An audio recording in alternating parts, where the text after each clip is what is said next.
But there comes a point where what do you need the more money for? Yeah, it says we're live. Well, you need the more money for taking over the Central American nation of your choice, obviously. Hello, guys. It lies.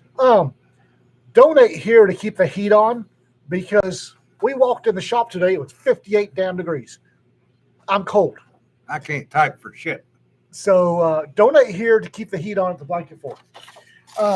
If you like coffee, who doesn't? Yeah. If you don't like coffee, you're weird and you should rethink your life. Talk to these guys. They make really good coffee. And also, they're friends of ours. And if you let them know that you heard about them from us, they send us like free coffee, which we That's don't good. turn down. Yeah, it's barely above 50 here, Kermit. Thankfully, the building, the next door neighbor in the building apparently had the heat on. Yeah, it's ugly today. Woo. So I got woke up about 6 o'clock this morning. The wind was blowing to beat hell. I'm fixing a little esoteric. Here we go. Yeah, I'm fixing a little esoteric. That idiot show on whatever with Kevin Costner about the Cowboys Yeah. is creating a whole bunch of morons. Yellowstone. That's it. Yeah. Somebody sent me a video of calf branding, and I've done that a time or two, but just to be sure, I asked somebody else who'd been present at calf brandings. And in this video, there are things you do at calf brandings. Okay, let me describe this video. First off, they've got the mamas and the calves in the same pens. In the same pen. And you've got a little gate between one pen to where the branding area is. They've got the mamas and the calves in the same pen. The roper trots his horse through the herd. Then he's roping the calves, and because he's done stirred them all up and they're running, he's getting mostly one leg. And he's getting them high on the hock. The thing he's doing well, is he's actually dragging the calf all the way to the fire. Where the cowboy at the fire, one of them, picks the calf up and body slams it down. Then the branding guy runs over there, and two ladies with the shots run over there, and there's no rhyme or reason. In one calf, branded first, shots. Second one shot, branded, rest of shots. All the shots branded. When are they neutering them? That's occurring somewhere in the process. Yeah. So I said that was about as amateur a shit show as I've ever seen. And I got about 5 comments telling me I didn't know what I was doing. Didn't know what I was seeing. So I asked Jim. And Jim said, nope, that's an amateur shit show. Yeah. I'm Interesting, David. I'm just, Consultant was frustrated to the extreme. I can see why. You do things in a friggin' sequence when you brand cattle, especially when they're calves. Unless you're doing it on the open range, and even then, there is a sequence. the night before, you cut the calves, or the way we did it. You cut the calves, that's where your cutting horses come in, Yep. from the mamas. You put the mamas and the calves in adjoining pens. Yep. Your roper walks his horse so he doesn't stir up the calves. You try to get both low down, low on the legs, not up high. And if you get one leg, which happens to the best of us, what you do when you get it to the fire is a cowboy on the ground grabs a rope and pulls that leg towards the other leg.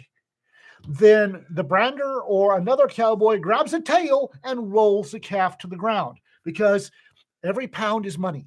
And if you pick it up and slam it on the ground, you're going to injure that calf.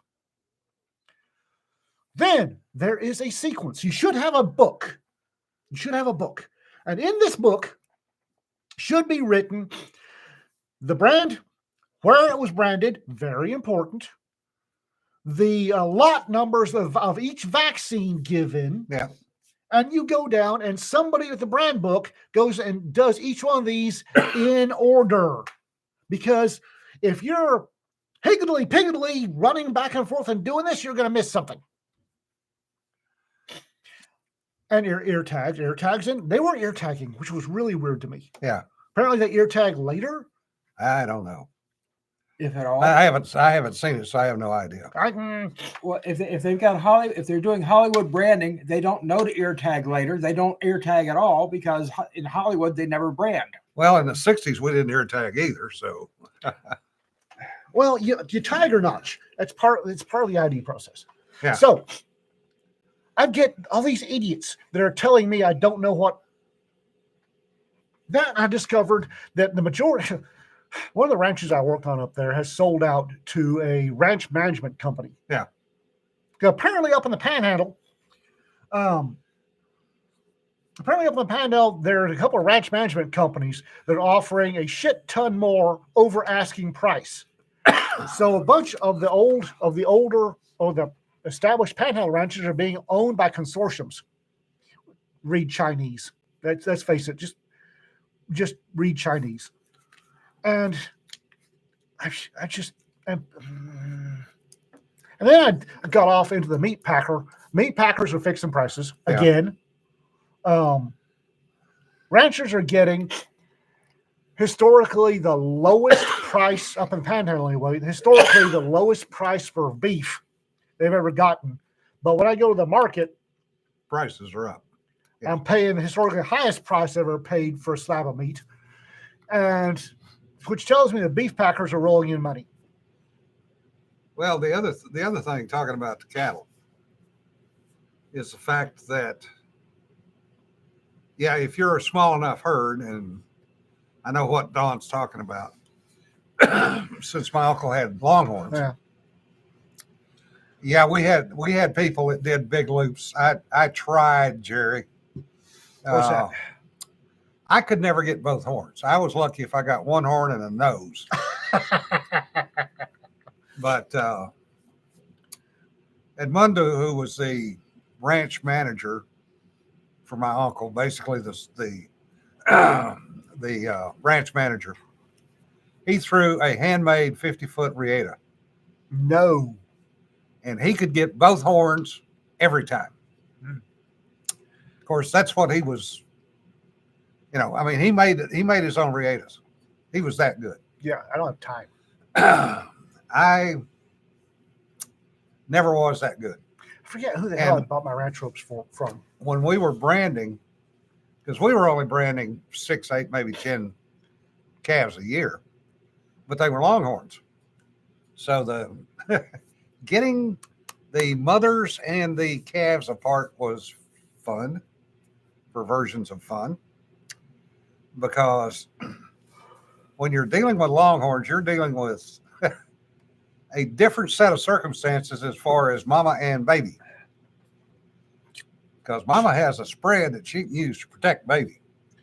I'm here to tell you, you try to pry a Santa Gertrudis mama away from her baby, and that's or a Beefmaster? Yeah. It don't matter. I don't care if it's Angus, which are the gentlest cows I ever knew. Oh, bullshit.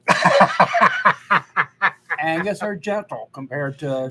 Well, okay, I'll give you that. Well, yeah, compared to Brahmas and Longhorns, I guess that would be true. Even compared to Herefords. Whiteface? Yeah. Whiteface are stupid. Yeah. Yes, but they're not gentle. Whiteface are stupid. Yeah. Yeah, but they're not Not gentle. as stupid as sheep, but close. They're bacteria that are smarter than sheep are. Charolais are crazy, yes. Santa Gertrudis and Beefmaster have Brangus in their background. Yeah. Brahma in their background for the body configuration. Santa Gertrudis and Beefmaster are meat cows. $100 a roll for hay? What? Bill just said $100 a roll for hay. Damn.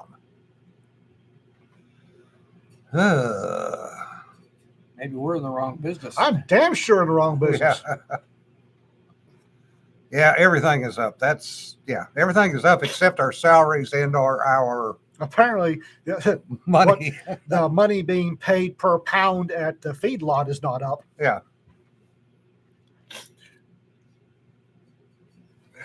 Oh, We had a ranch. Cowboy Girls was an all girls team.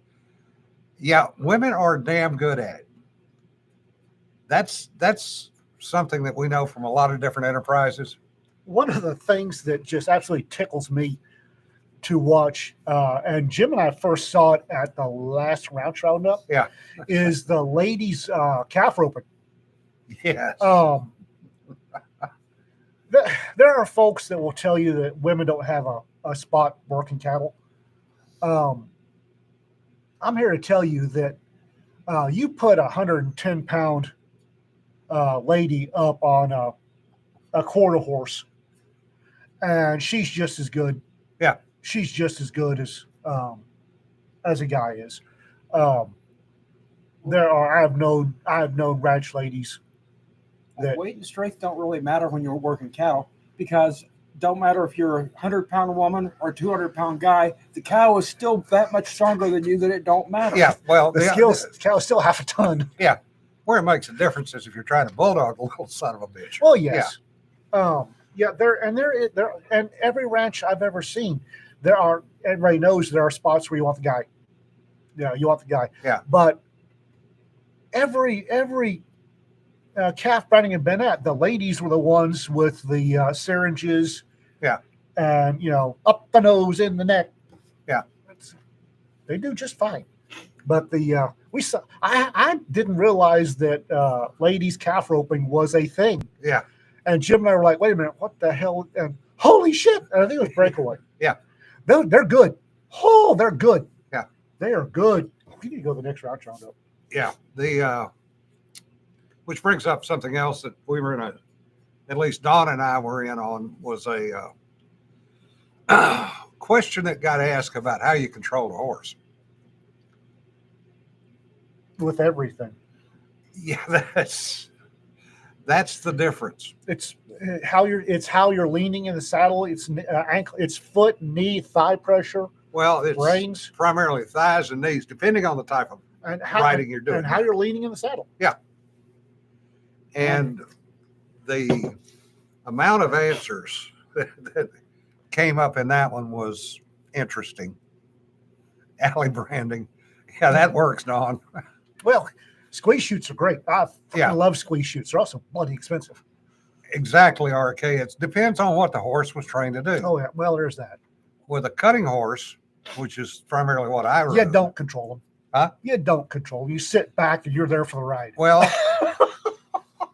with Spots, I would point him at a That one. cow using basically knees, because he was trained in knee rein.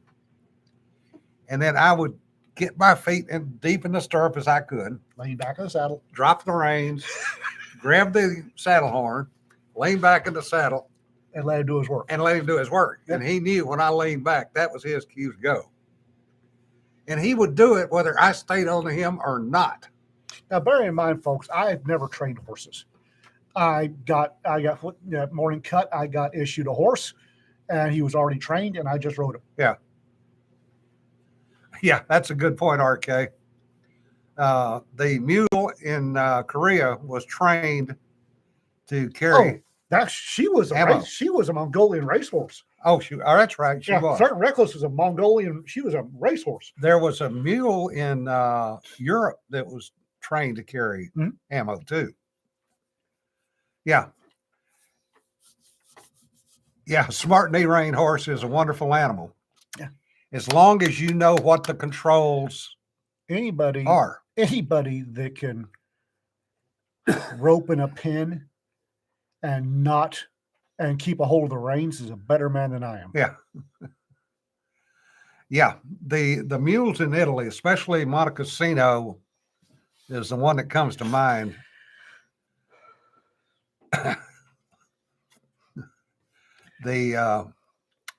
Those mules saved a lot of Americans' lives by getting ammo up to them. because the Germans had some 88s up by Monte Cassino. And what they were doing, an 88 was primarily originally a flak gun, was they were depressing the barrels, Swiss Army knife of big guns. yeah, and firing flak basically across the sides of the mountain at the Americans. And they were basically just, like a shotgun, just taking out lots of people.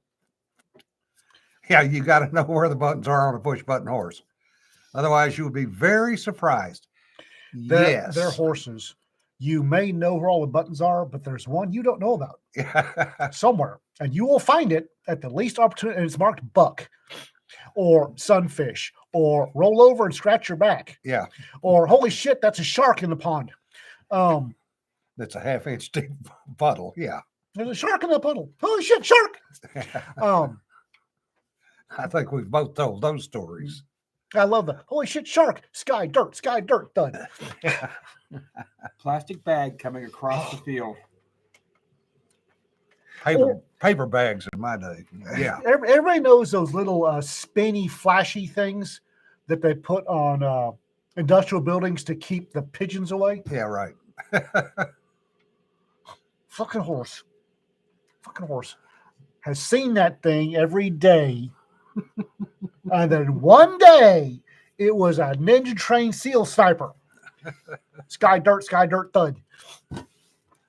Yes. Rattler resistant. Oh, God.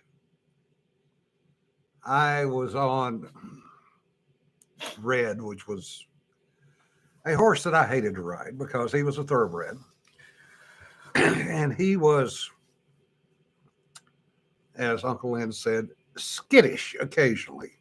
They all are. I don't care how. And I've been on some great horses. I really most of them. Unlike apparently, cowboys treat their horses really well. I've seen somebody get his ass beat for spurring a horse when it was it was a workmanlike job. Yeah. For spurring a horse, and you don't really. I mean, don't rake a horse with your spurs, for God's sake. That's unnecessary. And it won't correct whatever you're pissed off about. It's just not going to. No. Cowboys treat their horses really well. And they're really well trained, but occasionally they have this big blue reset button. And when they wake up, they're stupid. Pulling a raincoat off the back of a saddle. Oh, God. So anyway, I'm up on Red, and we're going out to move cattle because Uncle Lynn had to move the cattle every 30 days because they would eat the grass down to the point that it would die. And it took 8 acres to feed one cow. So I was behind, as usual. So we're trotting along, and all of a sudden hear that rattle. And the next thing I know, Red is about 6 feet in the air, whinnying, looking in 4 directions at once, trying to turn in 4 directions at once. And I have gone from a casual, slumped in the saddle, oh, this is nice, just trotting along, to, oh my freaking God, what am I, can I hang up, trying to get something where I can stay on this friggin' horse because I don't know where the rattlesnake is. There was a paint on one of the ranches I worked that thought that prairie dogs were of the devil. And you'd see them out in a pasture stomping prairie dogs. I've never seen prairie dogs that are half an inch thick and 10 yards long. Yeah. Well, the number of broken bones from horses and cattle stepping in prairie dog holes. I don't think they're smart enough to equate holes with prairie dogs. He just decided, I get a prairie dog must have scared his mama or something. He just decided that prairie dogs were of the devil and did not need to exist, and he would stomp them into paste. Yeah. So Red finally determines where this rattlesnake is, and he proceeds to stomped that snake multiple times with all 4 friggin' hooves. With you still on the back. Huh? With you still on the back. Yeah, with me hanging on for dear life. I think I finally had one hand under the cantle and one hand under the back of the saddle. And I think I might have had one foot still in the stirrup, maybe. But imagine a 1,500-pound horse landing with all 4 hooves together. Yeah. Pogo. And then bounding back up and down like that. About 5 or 6 times. Is it dead yet? Yeah. Stories like that make me glad that I raised cattle and most of the time did not need any horses. You know, you kept them in pasture, Yeah. you used the dog, you moved them by opening the gate and chasing them, Yeah. rather than having to get on a horse and risk your life every minute. Don't remember why my back hurts all the time. Yeah, it was kind of a Looney Tunes situation, but I managed to ride him out, and after he finally stomped him enough times and pawed him a few times, we went on up to the pasture, and my uncle's kind of looking at me because apparently I had an interesting expression on my face. He goes, "What happened?" I said, "Rattlesnake," and he went, "Oh." I said, "Would you hold the reins for a minute? Because I need to go over here in the corner and take a leak." And I got back and tried to get back on Red, and that son of a bitch was sidestepping me. I mean, I'd get a foot in a stirrup, and he'd sidestep, and I'd hop along and sidestep, hop along, and I'd sidestep. I hate that. I hate that when you get your foot in the stirrup and he goes, huh, and you're hopping away. Exactly. I finally got back in the saddle. My uncle looked at me and said, "Do you even want to try this?" I said, "At this point, yes, because I'm freaking here." I never hurt so bad the next morning when I woke up. I don't know how many muscles I pulled, strained, or otherwise. All of them. Yeah, Just the ones you use. Yeah, just, yeah, The all one- of them. just the ones you use to breathe. Yeah, some of them have this. Horses, they have a sense of humor. People Yes. don't believe me when I say that. Horses have a sense of humor. There's a reason they call it a horse laugh. Oh, Uh, Bill says Lone Star Medics has an option to start tomorrow for a Oh. monthly virtual 1-hour class. Oh, Oh, gun folks don't have nearly enough medical training. If you're a gun person, you haven't had an individual first aid class. You need to fix that. Bill, can you put a link to that in North Texas Troublemakers Facebook, please? But horses have a sense of humor. And there was one, and he loved this because when you get it, you always mount the left side. That's one of the things that drives me nuts. The AQHA.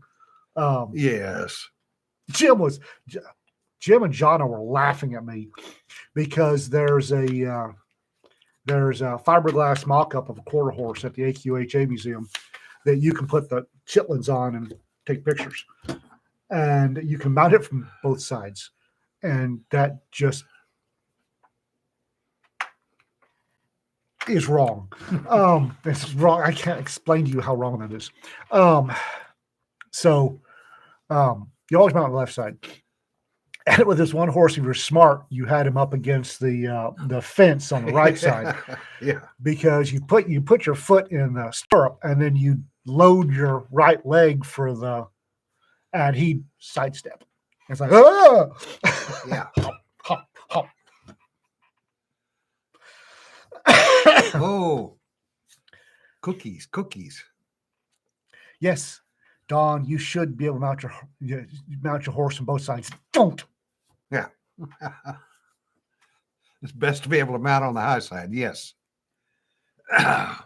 Trying to mount a horse from the low side, my understanding, does not work well, mainly because Turn him around so his left side is high and not from the left side. I don't know anybody other than a yoga instructor or a ballet dancer that can get a leg that high. No kidding, right? That's right. Yeah, Bill, you talk about life-saving classes. I was a Florida State instructor back in the 70s and 80s. in first responder EMT. And the skipper found out about it. Oh, And yay! Extra duty. I got tagged to do a presentation for the squadron at a safety stand down. So I had my course material that I used for the state of Florida to give the course. And I knew there were some people in there that would not necessarily like some of the pictures. So I wouldn't pull all of what I considered the bad ones out. Because this was, a quick and dirty things you can use for first aid if you don't have a kit in your car when you're on travel. And I'm about half an hour into the presentation. It was about an hour long. And all of a sudden, the skipper stands up and says, I think we need to end this right now. And I've been kind of watching the crowd, so I'm not really paying attention to individual people. And I look over and he's this interesting shade of green. People still remind me about that class. I'm going through the motions in my head, and I know I can get on a horse on the right side, but I can't make it work in my head. No. It's just That depends on the horse. I have known of at least one where if you go around to the right side, is like having a rattlesnake or a paper bag. Yeah. It did not want people on his right side. Yeah, and people that do not understand if you're going to walk around the back of a horse, you keep your hand on the friggin' horse. don't walk around the back of a horse. Ugh. Not within kicking range. Well, you shouldn't, but there are certain situations. Well, you have to, but still. Yeah. I don't like messing around the ass end of a horse because that's a good way to wind up in the ER. Yeah. Don't like the ass end of a horse. Don't like the front end of a horse either. They can Front bite end chunks. Front end is carrots and scritchies. Yeah. Slimy little nose. Slimy little nose. They can bite chunks. Oh, wait. What is it with mares wanting to bite cattle? I don't know. I've never understood that.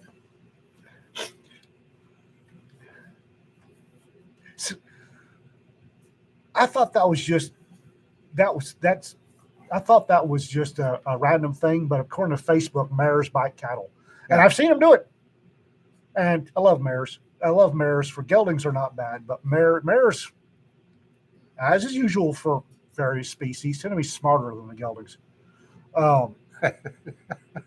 And they get frustrated and and cow take off. It's like, oh, okay then. Like Kermit.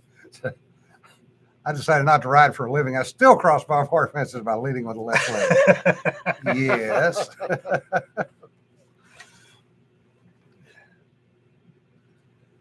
Yeah, Don, that's true too. I think it's all cattle, RK. It's just mares. What's that? The nipping. Yeah. Because they nip. That's how they train their offspring, is they nip at them. It's a bloody huge offspring. Yeah. It is. And it's a clomp. Well, that one's moving. Yeah, animatronic dummies, yeah. The animatronics are probably one of the greatest things that they've come up with for medical training. In all honesty, what we had, Rescue Annie was probably the first one.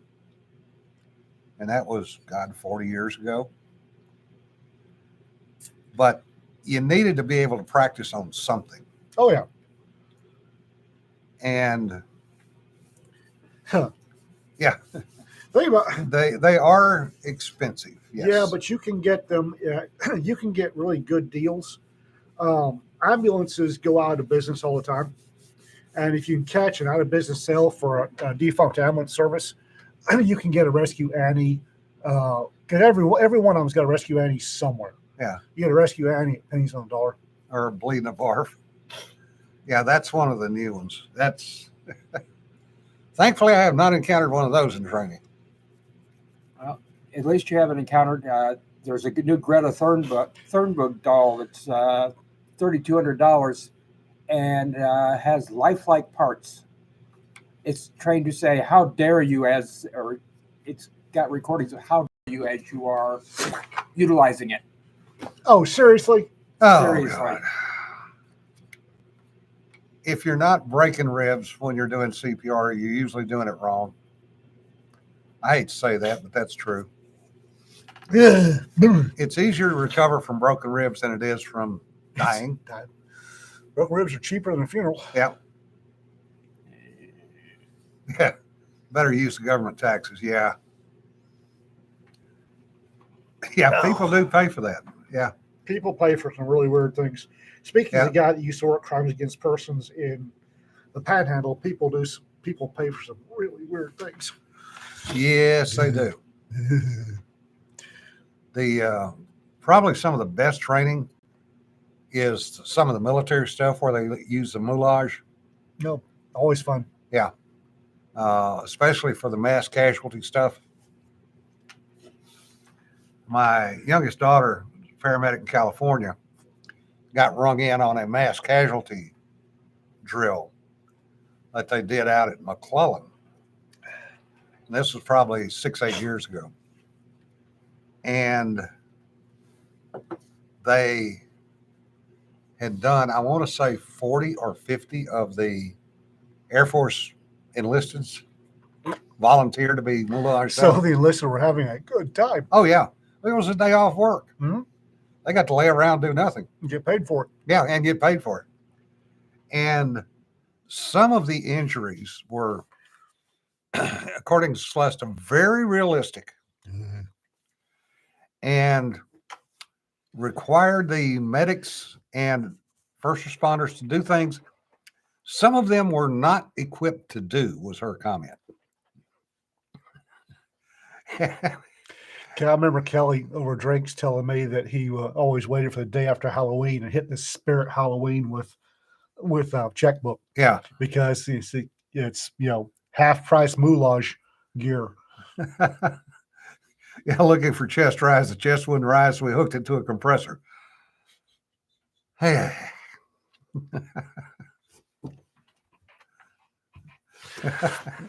Never buy a CPR dummy made by Rob Botton.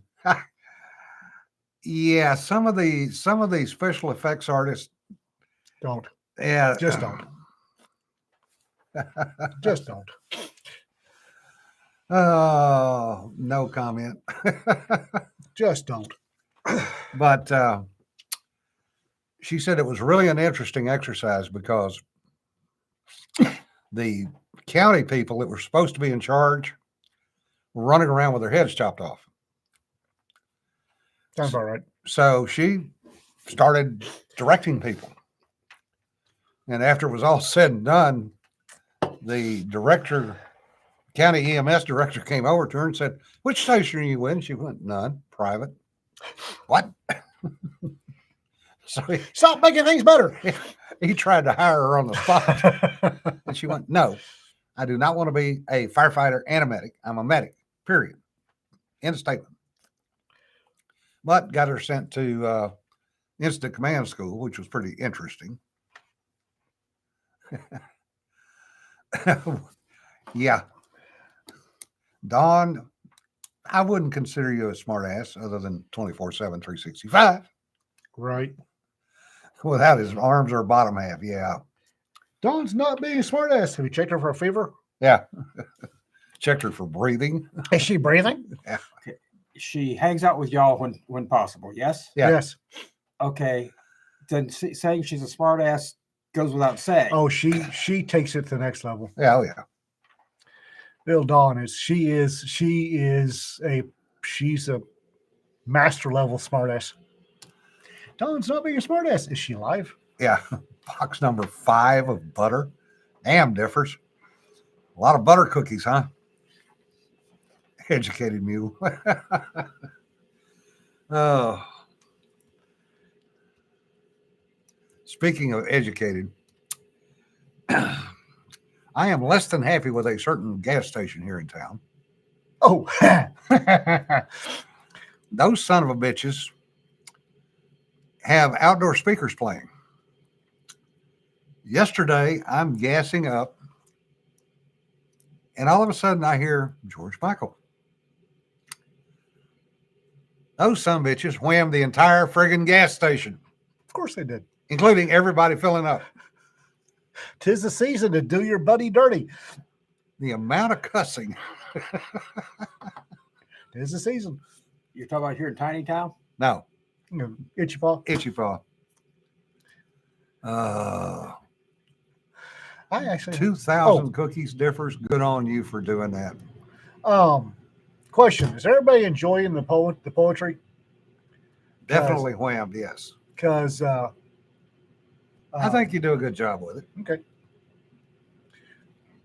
I will keep up. I will keep doing it. If people aren't liking it, it's Sunday's a pain in the ass for me.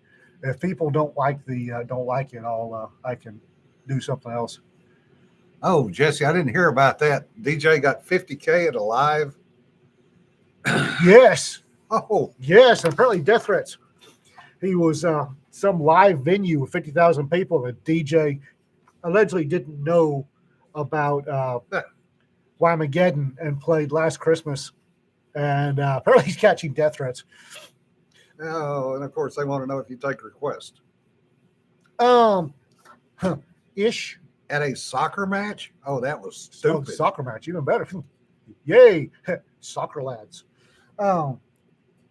Take requests. That's a it's going to depend. If you have Tony Bebb has got a request in for Centurion Song by Rudyard Kipling that I'll happily do. But if you give me a request like for something from Richard Brodigan, no. I'm not doing the navel gazing. I'm not doing the angsty bullshit. I don't like it. I don't want to read it. I'm not gonna read it. How about the first chapter of the book of Limericks? No. Limericks are something that should be done, by yourself behind closed doors. You don't tell anybody. You wash your hands afterwards. Johnny Cash ring of fire at chili cook-off. Ow. Ouch. Especially at Terlingua. All right.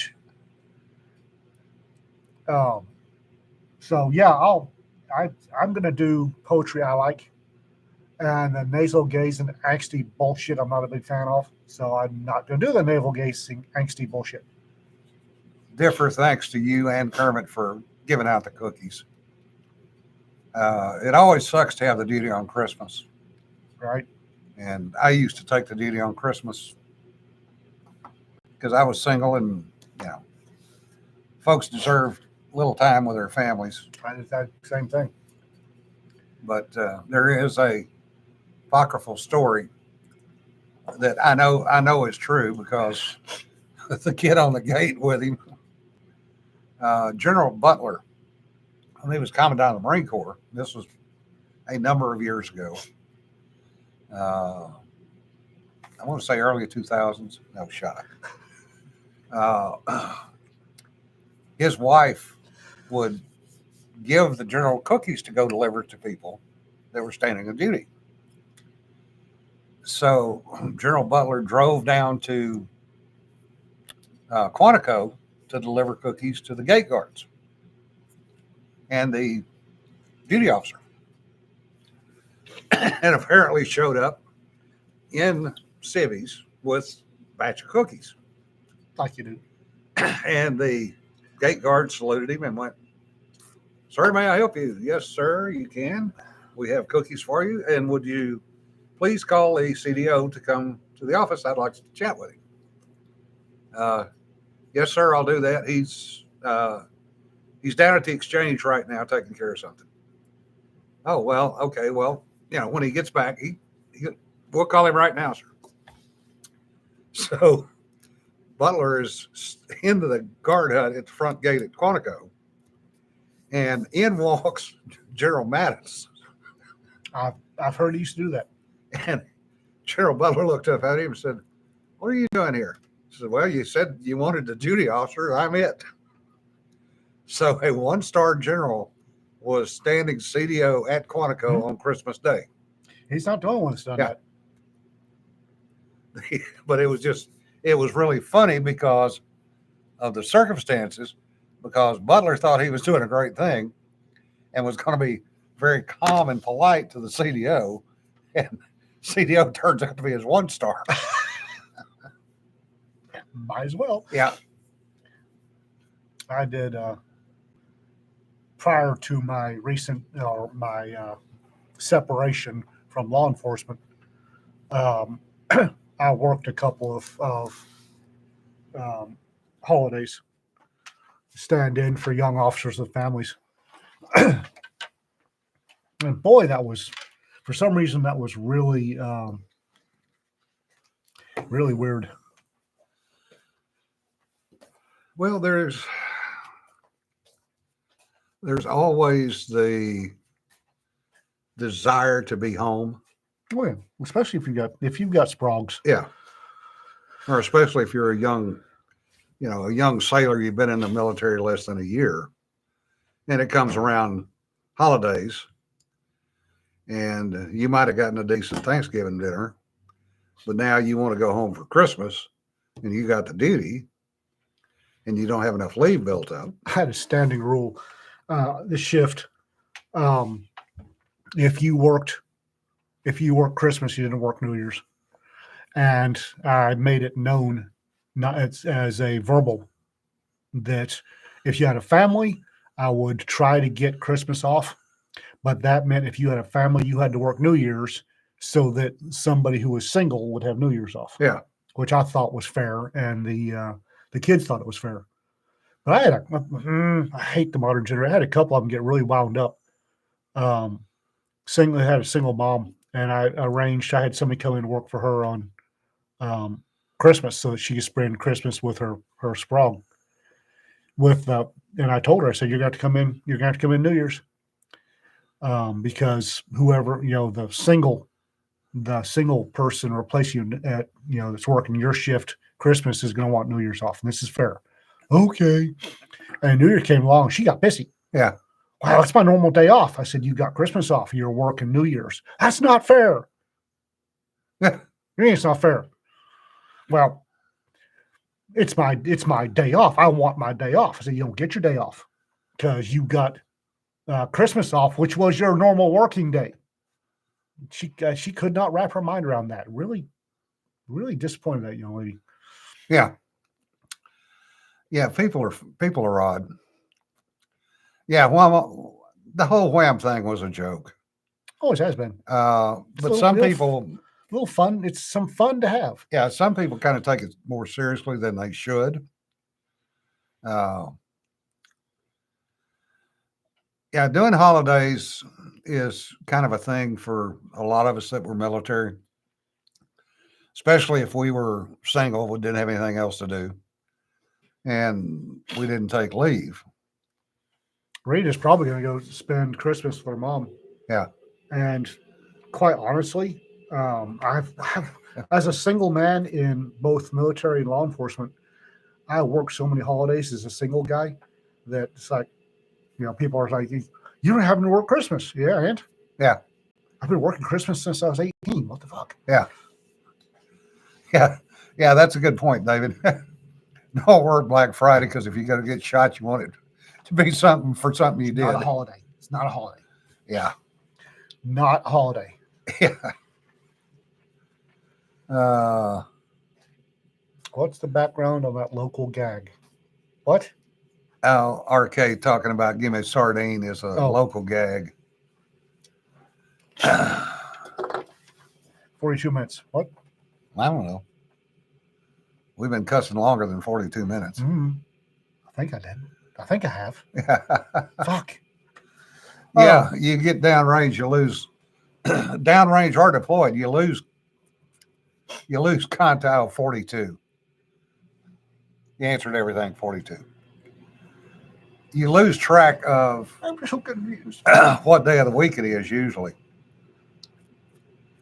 The only thing that I've been cussing for years. I'm a sailor, all right?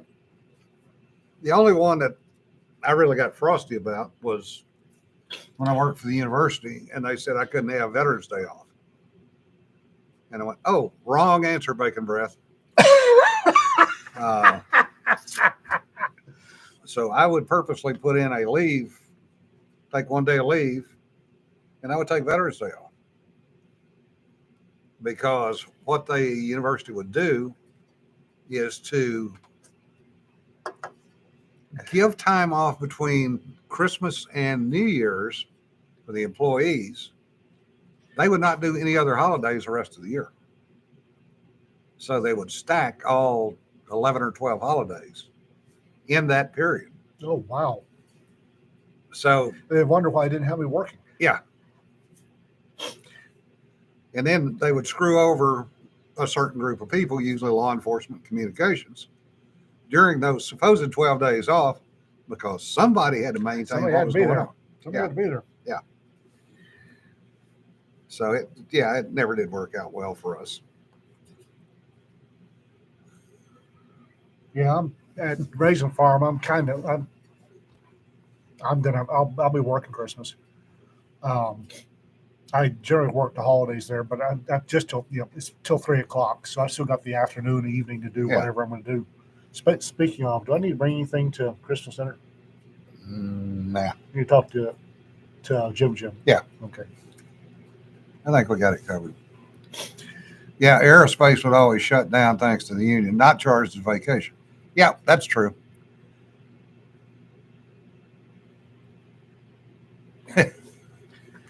Joel, that's one I've never heard. Urban No legend of the Jewish fellow that goes doctors? hospital Christmas Eve but insists on no Jewish doctors. Okay. Odd little duck, but okay. Yeah. Odd little duck, but okay. Yeah. In world news, things are getting spicy again. Yeah. Still, it's always, as a Gen Xer, Paleolithic. As a Gen Xer, it always amuses me to watch people losing their minds over the state of the world. And you look at them, one, they don't read history, and Yeah. two, they don't read any news that's not spoon fed to them. It's like, oh my God, warships are, people are lobbing stuff at warships. Oh, it's a day ending in Y. And BP said yesterday they will no longer ship oil through the Suez. And that problem is fixing to get solved. Because they started Houthis are about to get solved because they got in the way of oil. Well, and the other thing that's interesting in that is Kerry and the Mason and the other ships over there have been basically staggered up the Red Sea towards the Suez. And they're using up a lot of weaponry. And the supply ship is up in Fifth Fleet. So there's some back channel wondering whether they're hoping to run the U.S. boats out of weapons in time to do a mass strike from Yemen. But apparently Austin has been prodded, that's a polite word, into putting together Doing your goddamn job. a coalition to take the problem on, quote unquote. See, this is why I love me some battleships. Now, people will argue that battleships are obsolete, and they may be right. But there's nothing that says knock that shit off, like the Iowa turning sideways and dropping a broadside on your mud hut. At 2,700 pounds of shell with a CEP at 26 miles of 100 yards. Yeah. Close is good enough. If you're in a mud hut throwing stuff at anybody.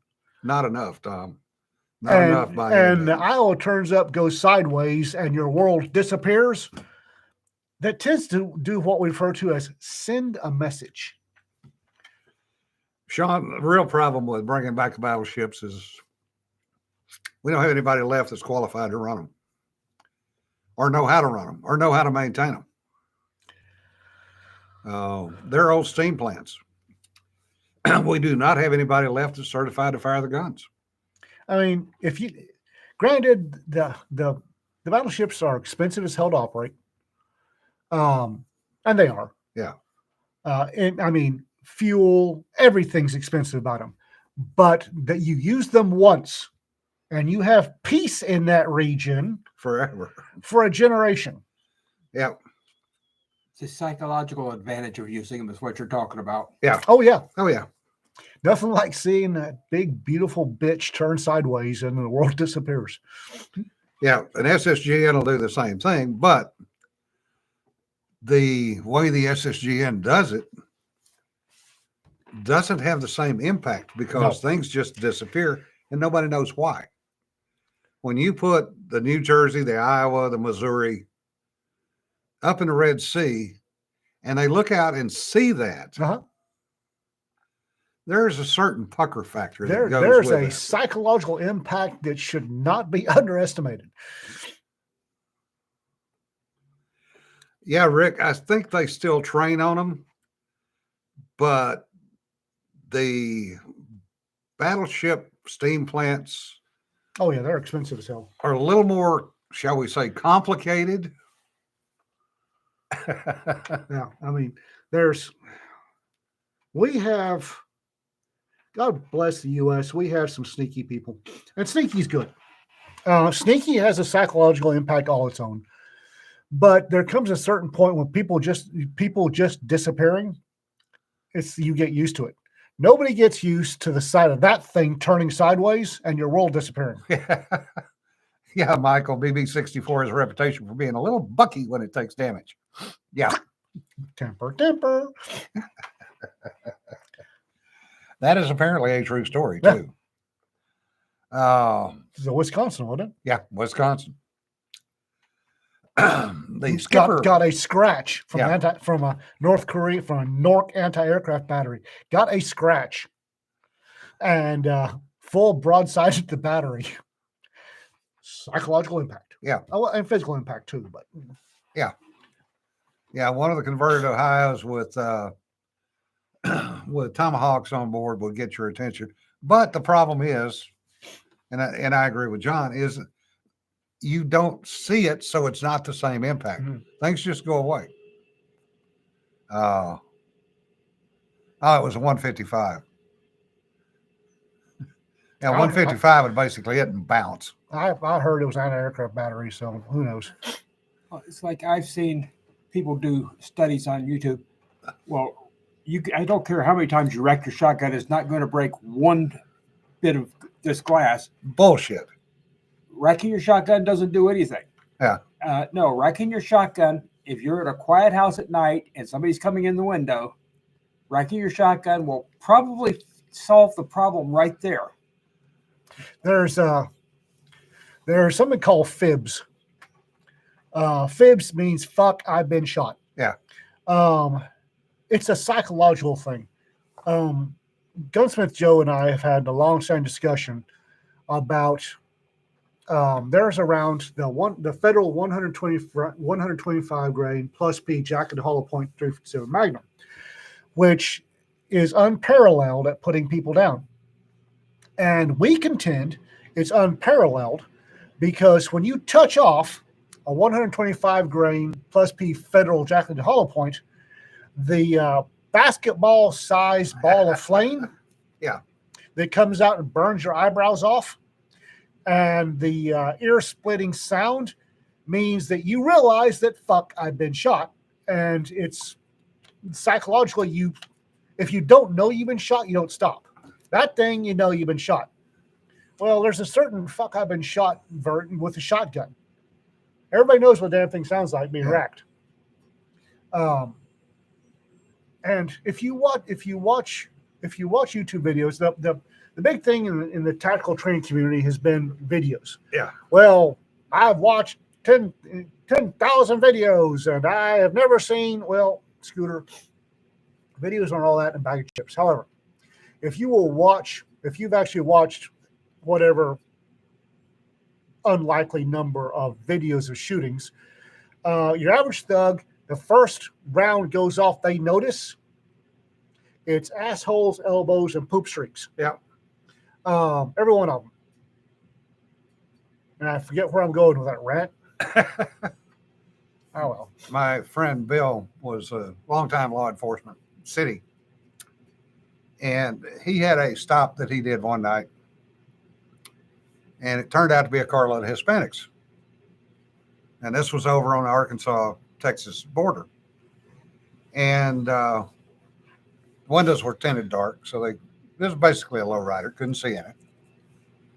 And he called for him to get out of the car a couple of times because he was by himself late at night.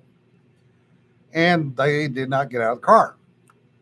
And he got pissed, threw the mic down, grabbed the shotgun and racked it because it was Cruiser safe. cruiser safe, and did not realize that the mic had stuck open.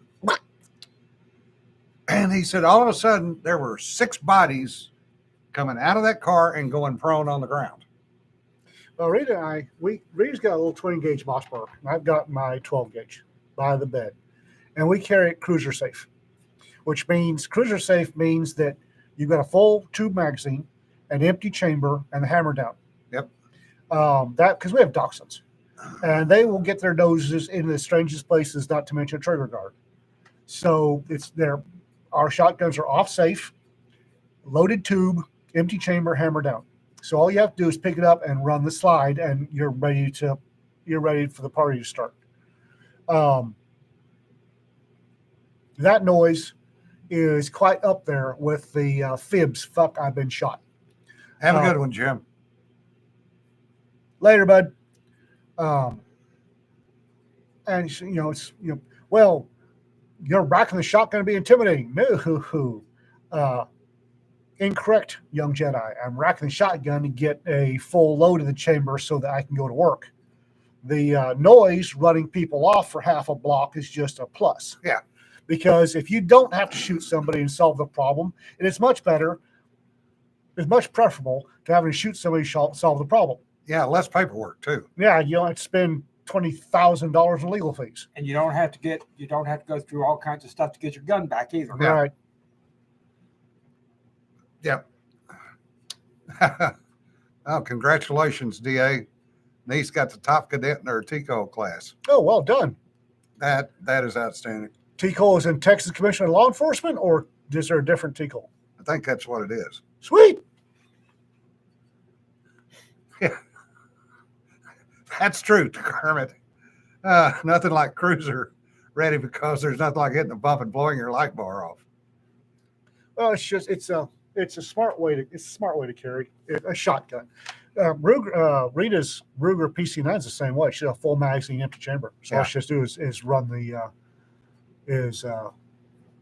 bolt. Yeah, Don. John is going with Savannah PD. Savannah, Georgia? Yeah. He's coming off his 3-year active duty.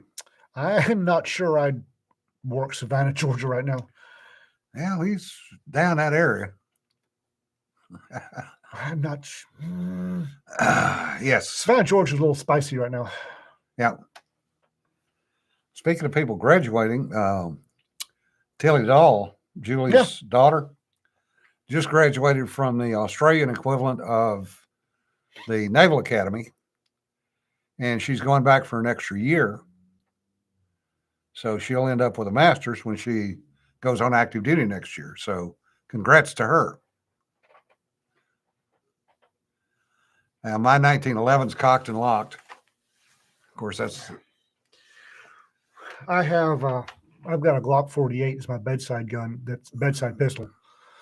But I've also got the Raven Concealment VG2 trigger guard cover.